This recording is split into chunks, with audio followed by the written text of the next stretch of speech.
til heldigvis, så findes de.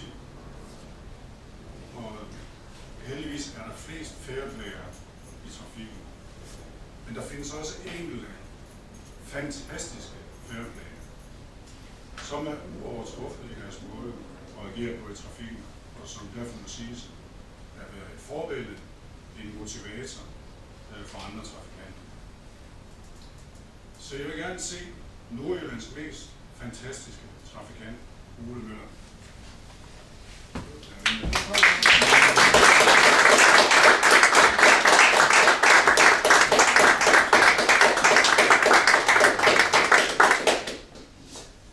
Så Ole, du er blevet indstillet på Fairplay Trafik.dk af Lasse Jensen.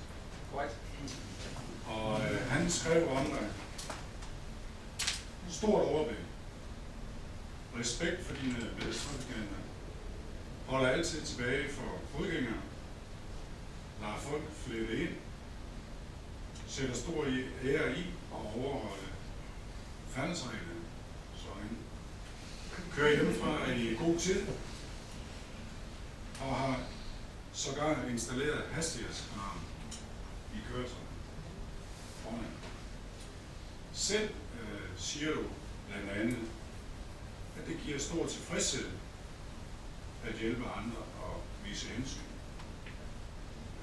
Og at du altid forsøger at lukke andre trafikanter ind, og at du forsøger at påvirke andre i positiv retning.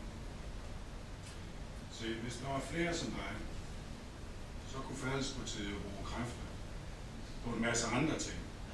Og vi har altså i den grad brug for en rollemodel som dig ude på vejene. Så du fortjener alle mulige ros og klap på skulderen. Tak. Så takket være dit fairplay, din indsats, så bliver det altså en gladere oplevelse at være trafikant.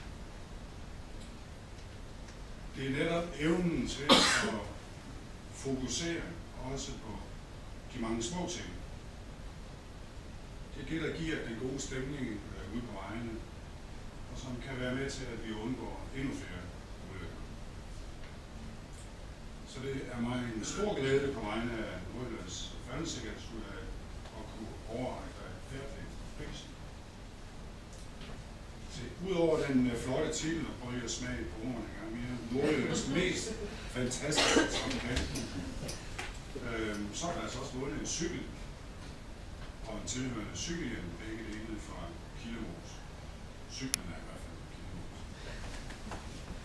Så du får her et gavekort, det vil sige, det gør det så ikke, fordi det kommer med posten, at de bliver informeret om. Men der er i hvert fald et billede af cyklen her. Ja, tusind tak.